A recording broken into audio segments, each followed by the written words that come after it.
Hi everyone, I'm Kelly. Welcome to my channel and to the Quilters Challenge for June 2026. This challenge is done by our friend in New Zealand and honorary Canadian, FutureKat. So here's the clip. Let's see what they have to say. Kia ora e hoa ma. Hello friends, I'm FutureKat from Aotearoa, New Zealand, and I have a challenge for you. It's June, which means it's Pride Month, and that's a pretty important time of year for me because I'm a trans non-binary person. I also really like working with scraps. So my challenge to you is to create a scrappy rainbow. Have fun, and I'm really looking forward to seeing what you create. Ka kite anō. I am very glad that FutureKat did this challenge. Maybe I can finish this quilt top, or at least close to it. Let me explain. I started this in 2024, and I will link my first video about it so you can see the process. Very top rows, both done. I had to change tactics. I was trying to do a scientific rainbow. Red, orange, yellow, green, blue, indigo, violet. Had a very hard time finding indigo fabric. Dark purpley blue, think it would be okay? Not so much. So I'm switching up, and then hopefully this will work. I'm doing red, orange, yellow, green, blue. This needs one more square. So I'm going to do blue, purple, pink. So this block is going to be half blue and half purple. And then this row gets 2 more. And this row gets 3 more, etc., etc. Whether you have blocks that are half and half or just one color, make sure that all your lines are going the same way. I have started this block that is half purple and half blue, and it is going the same way. But when you draw your sew line, draw it the opposite way. Otherwise, you'll have your lines going backwards. There's a slightly better view of the sew line. I mark it with a black pen just so I can see it. I will show you how I line the strips up, just to make sure. There, I'll go a little closer for you. I've done about a 1/4 inch seam. And a 1/4 inch seam. I marked what side should be blue and what side should be purple. To make a block that is 1/2 color and 1/2 the other color, I have the line going the right way. This is how the blocks all look. All diagonals going this way. The blue on this one is going to meet up with blues on here, so it goes on the top. Purple goes down here. Then, on the other side where you're going to sew, transfer. Exactly. Purple written there, purple written there. Blue written there. Now, on the sewing side, regardless of if you're doing a half and half or a full color block, you have to lay your strips right sides together and then line up the sewing line. But for the half and half ones, it's a bit more important. So the way I figure it out is, on this side, which will be the top of the block, is the color that has to match the rest of the blocks that it's touching, i.e. blue. So I know I'm going to sew this down, and the blue one's going to be fine the way it is. The other one is purple, because when you press it open, you press the purple one over this way. So the blue strip is on the blue side, and the purple strip is on the purple side. That's how I line myself up correctly. Whether your block is going to be half and half or all one color, you also have to make sure that the strips you start off with are long enough that you have extra on either end. Line up your 1/4 inch seam, 1/4 inch from the edge. As you can see, this is the blue side, so that's going to be showing. This is the purple side. So when I press it open later, purple will go like this and be touching purple. Just to be sure nothing jiggles around, pin it. One there. That's moved over a touch. Put that back on a quarter, and one there. Sew on the line. To press, make sure you have a dry iron, just because of the paper. Open it up. You can kind of push it with your fingers a bit. Oh, I got a thread there. I'll have to pick that out afterwards. I'll trim it off. And then just press it open.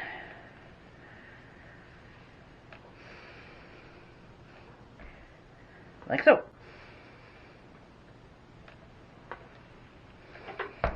Once you have two strips down the middle, diagonal, on the paper, all you have to do is fill in the rest of the paper block this way and this way. It does look better if you vary up the width of the strips. It makes it look cooler.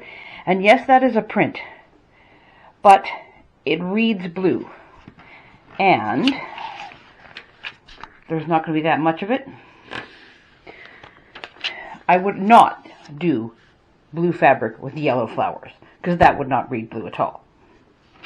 So all I have to do is put some more purple strips on there.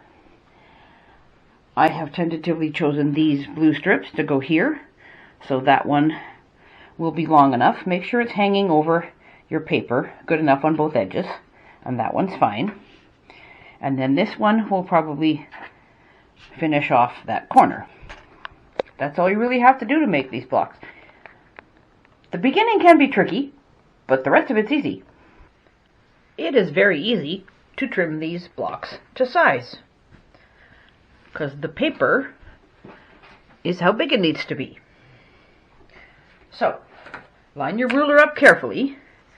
Make sure you're all straight and square. I usually line up a line on the ruler too, just to be sure. I mean, paper's pretty straight, and it doesn't move much when you stitch on it.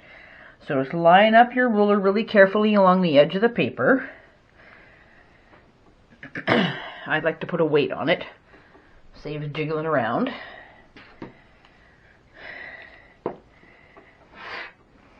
And then cut off the extra.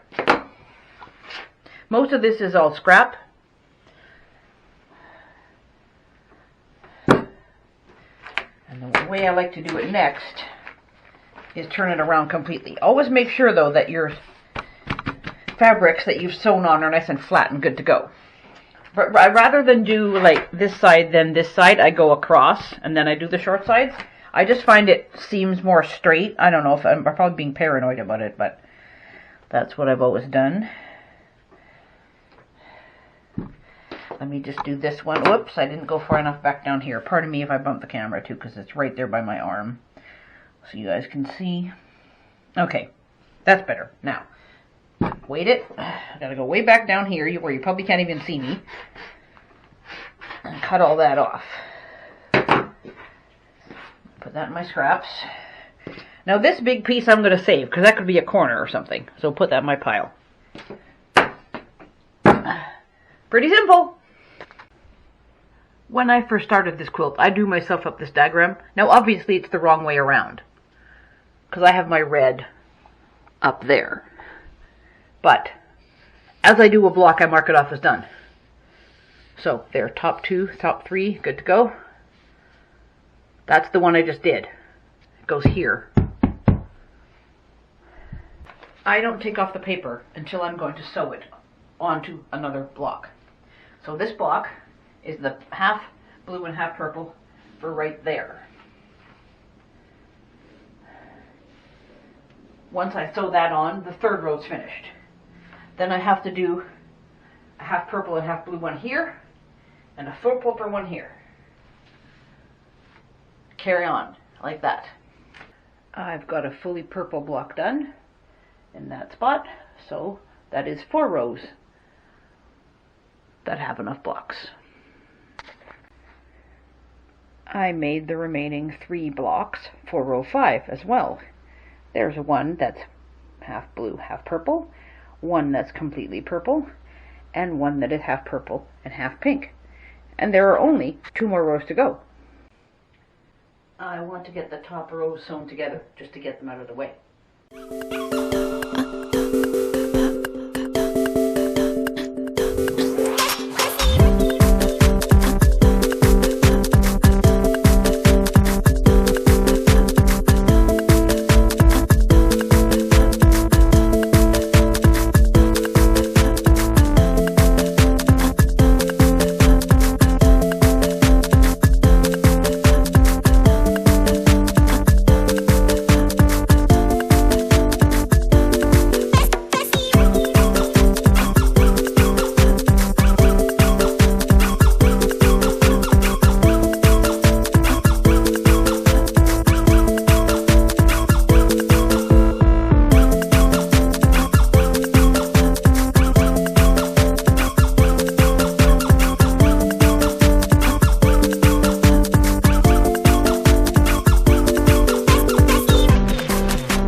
pretty easy to take the paper off the back. Just be careful because you have a lot of bias seams. Run your finger along it after you folded it over again, and it just kind of peels off. If you need to get it started, you could like squeeze it and put your seam ripper in to get a hole going, that kind of thing. If you get little teeny bits in the seam, I take some tweezers and just kind of pick them out carefully. You don't pull on them because you might pull your seam stitches out. But just kind of do this a little bit at a time. A little rub helps it out. Skinnier strips can be a little trickier, so sometimes you got to start them from the edge, but it's not that hard. This block is the last one that is required for row 3.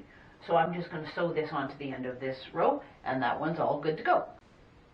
I took the papers off the back of these 2 blocks, and I'm going to sew them together, and then I will do the same for these blocks here and get them sewn together, and I will work on doing the row sewing as we go. There's row 1 and 2 sewn together, and rows 3 and 4 sewn together, and on the long seam I just pressed it open as carefully as possible. There is bulk on both sides, so I figured open would be best. And it is okay to have some different fabrics for a little pop of difference, like the bees and the lemons and the shamrocks up there. But they all are the color to match. There's more shamrocks there, lemons. You can see when the blocks are sewn together how the rainbow shows up a bit more. My joins are pretty good. Not perfect, but pretty good. You get the idea. I'm going to put rows 1 and 2 away, just for now, and I'm going to hang these 2 rows back up on the wall and then work on the other ones. Okay, now I can carry on. There's rows 3 and 4 at the top. Row 5 just needs to have those blocks have the papers on the back and sewn together, and then I can assemble that entire row. Row 6 has been started and is pinned up now. There is 1 blue block that I finished that I haven't sewn onto it, but we'll keep adding on to the end of the row with the purple and the pink. And there is the very beginning of row 7 that only has 2 blocks so far. I did a boo-boo and put that solid blue block up there, but that's not where it goes. It goes on row 7. So now it's fixed and in the right place. All the blocks are assembled. Now I'm going to start sewing them together more. I already grabbed these 2 here, so I'm going to take these 2 and sew those ones together, and then I'll just keep going.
These 2 rows sewn together now.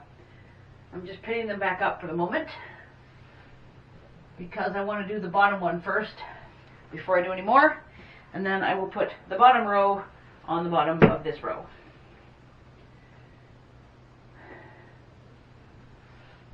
So let me just get this up here and I will explain it a bit more.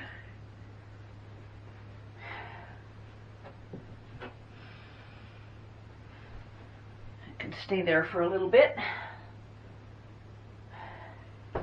So, if I put this row onto here, that'll be a chunk of 3. So I have to finish off the other ones because they're not done yet.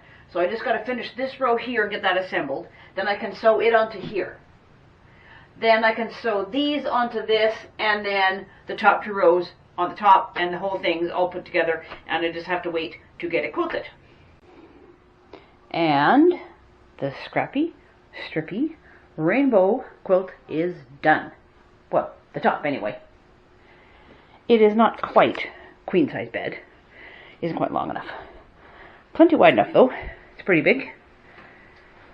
Turned out well, and I'm happy with it. And I thank my friend FutureKat in New Zealand for doing this challenge with the Quilters Challenge and spurring me on to get this done. Happy quilting, everyone!